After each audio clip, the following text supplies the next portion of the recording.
In this video, I'm going to talk about how to take two.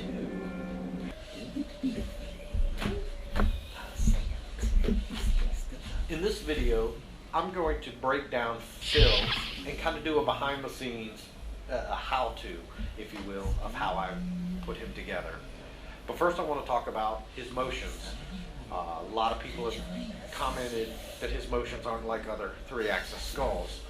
Well, if you notice, I lead with his eyes first. Wherever he's going to look, I'll have his eyes look there first, follow through with his head, and then center his eyes. Also, I try to keep his head moving in small little increments all the time, never really start. Shall we move on to the back of the neck? Now, in your typical 3-axis skull setup, all the motors are inside the head, and therefore the head acts kind of like a ball with its joint right in the middle, moving around on that. I wasn't really thrilled with that look because we tend to move more from the middle of our neck. So I have a universal joint right here in his neck below the skull. And I also want to show the V-shaped configuration I've talked about with the two motors here. Moving one or the other will give him a tilt, and for him to look up and down, they both have to move in unison. And that kind of gives it a lifelike feel when they don't move at the same time and then they catch up. So he's not very robotic as far as moving up or down, left or right. And now we're gonna take him apart a little bit further. He is molested. Get your hand off of my booby! Me, pick me! Wow, I'm gonna invest in Velcro. Okay, illusion shattered. This is what he looks like without clothes. This was actually a prop given to me 11 years ago. And all he could do was sit completely still.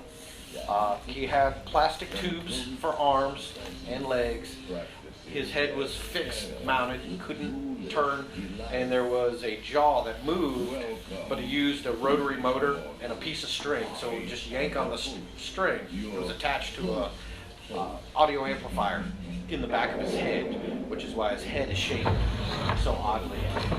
You would plug in a microphone here, and that would run a set of LEDs in the eyes and the motor on the skull.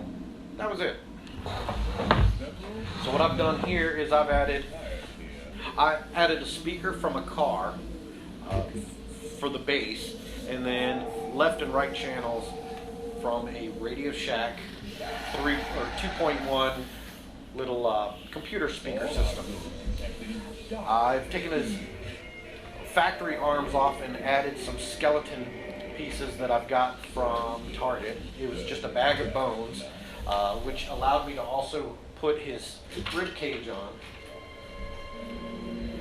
This was also in that bag of bones, as well as these neck bones here. And I want to show you the back here. For his torso movement, I mounted him on a Lazy Susan, and then I used just a single servo attached to a fixed point to move his torso back and forth. Similarly, his entire neck is on a pivot controlled by this motor. So this just moves the whole assembly back and forth.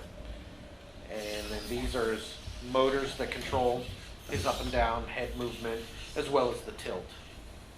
This circuit board here is the Servo Dog by Lightorama.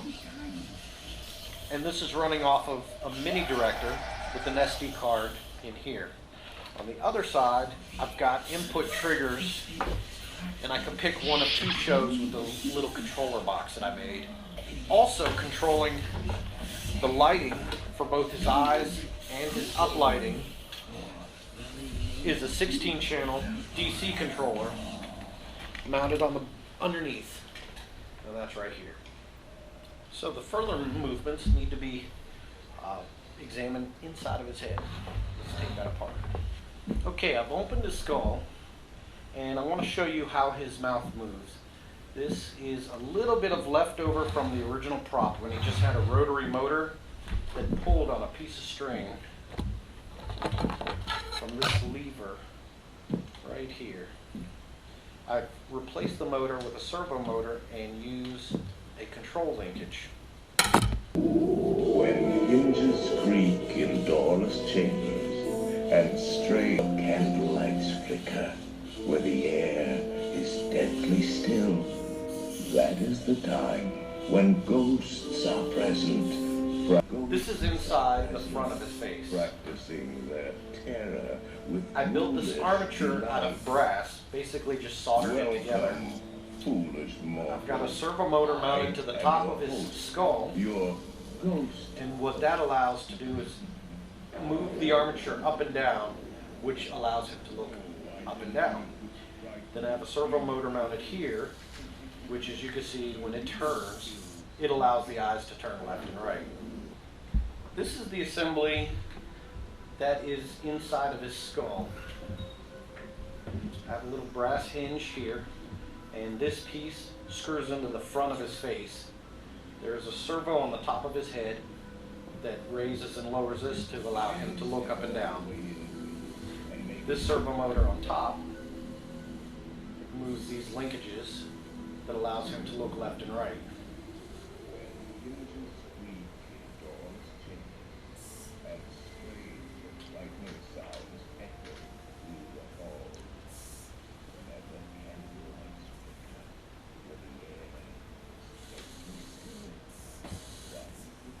Now normally these eyes light up, but the light tends to wash out the video. So let me light those up for you. People have asked me about how these light up. What I've done is I've taken just a Radio Shack LED. Its part number is included here. I've soldered on some wires and linked them together, and then just stuff those into the back of the tubes here that allows the eye to be illuminated from inside. Now these eyes were purchased on eBay. They were human-sized mannequin eyes, and they're just a solid plastic eye. I've drilled out the back and popped the iris out and scratched off the paint to allow the light to come through.